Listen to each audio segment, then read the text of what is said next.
I used to think my life would finally begin the day. Money stopped being a problem.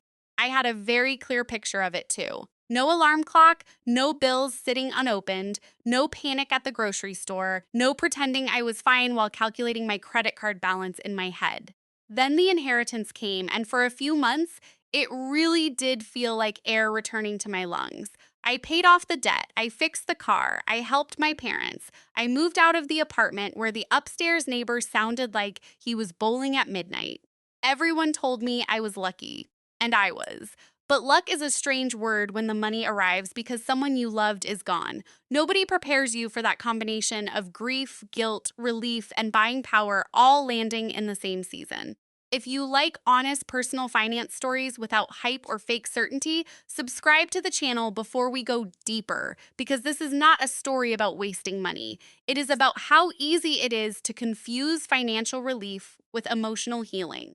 At first, I thought I was being careful. I did not buy a mansion. I did not quit my job in some dramatic way. I did not post anything online. I just started making life a little softer everywhere it had been hard. A better mattress, a safer car, better groceries, dental work I had delayed, a few trips because I felt like I had spent my 20s surviving instead of living. None of those choices looked irresponsible alone. But something shifted. Once I stopped saying no because I had to, I did not know how to say no because I should. That is a completely different skill, and I did not have it yet. Before the inheritance, my budget made decisions for me. If there was no money, there was no debate. After the inheritance, every purchase became a conversation between the person I used to be, the person I wanted to become, and the person I was afraid people would judge. The money gave me options, but it also took away my excuses. If I was unhappy now, I could not blame the old apartment. If I was anxious now, I could not blame the credit card bill. If I felt lost now, I could not blame being broke. That was the first real shock.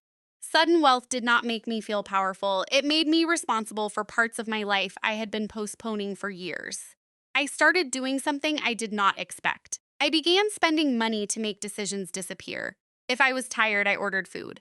If I was anxious, I booked a trip. If I felt guilty, I helped someone. If I felt behind, I upgraded something. None of it looked dramatic. That is the part people miss. I did not wake up and decide to be irresponsible. I just stopped feeling the friction that used to force me to pause. Before the money, a purchase had to pass through reality. Can I afford this? What bill is coming next? Is the car insurance due? What if hours get cut at work? After the inheritance, the question quietly changed to, why not? That little question is dangerous. Why not get the better apartment? Why not pay for everyone? Why not take the trip? Why not help your cousin? Why not invest in that idea? Why not enjoy life after everything you went through? The problem is that why not is not a financial plan. It is a mood with access to your bank account. I also learned that debt-free does not automatically mean free. Paying off the credit cards gave me relief, but it did not erase the habits that made me reach for spending when I felt uncomfortable.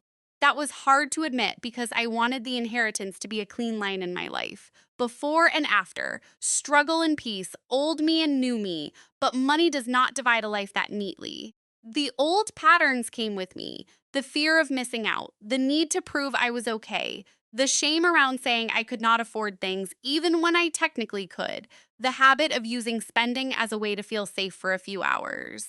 Comment checklist below if you want the free checklist. I'll pin it in the comments so you can review the personal finance questions that help protect a windfall before relief, guilt, and lifestyle inflation start making decisions for you. The first time I realized I was in trouble was not when the account balance dropped. It was when I noticed I was still afraid, but now I was afraid with nicer things around me. The old fear had changed costumes. Before the inheritance, I was afraid of not having enough.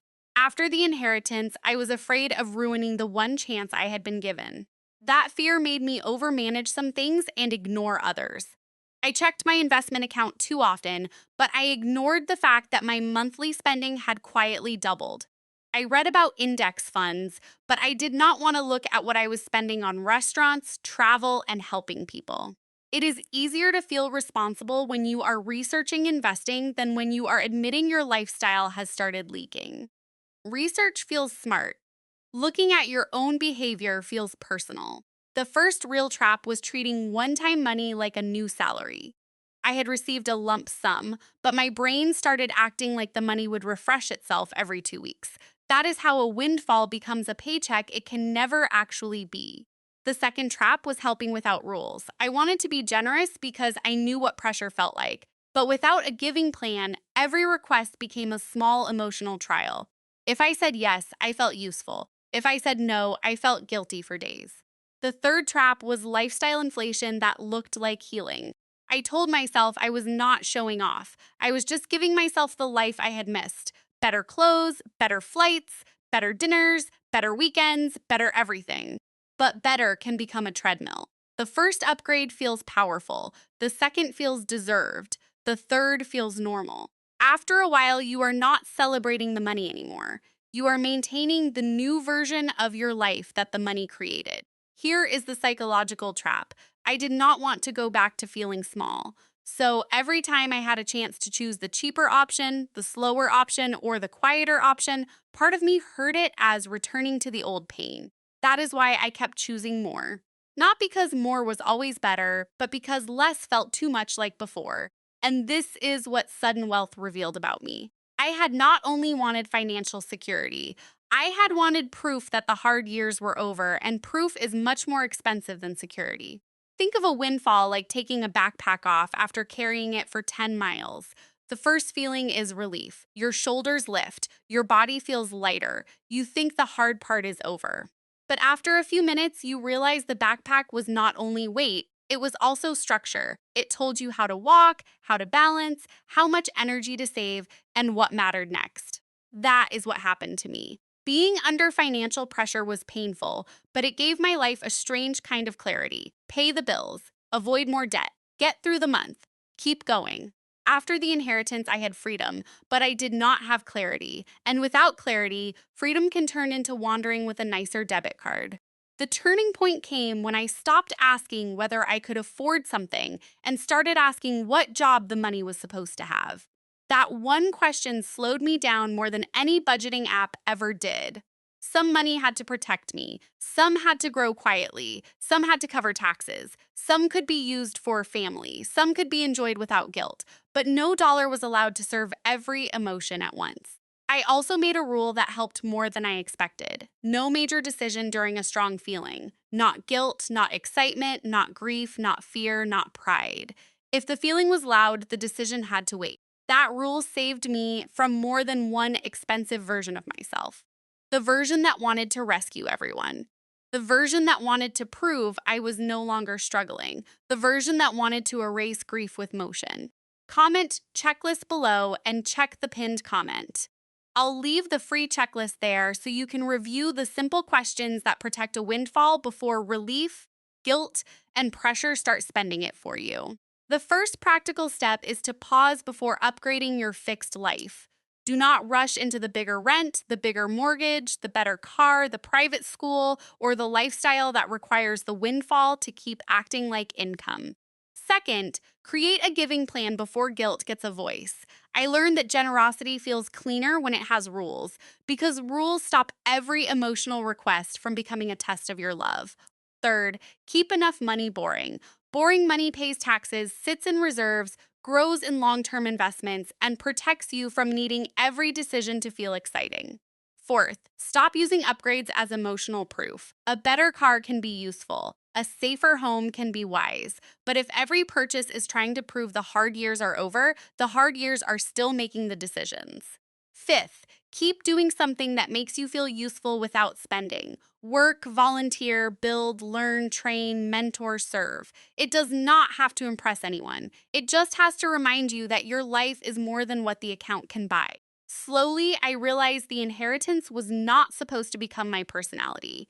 It was supposed to become protection, breathing room, and a quieter foundation for decisions I had avoided when I was exhausted.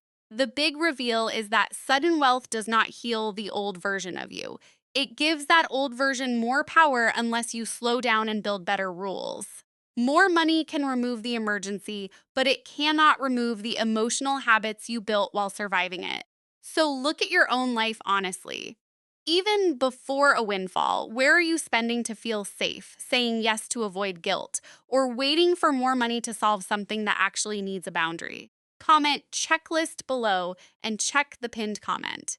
I'll leave the free checklist there so you can review the money rules that help protect your future before relief, guilt, and pressure start spending for you. I used to think money would begin my life, but what it really did was hand my life back to me and ask whether I was finally ready to stop running from it.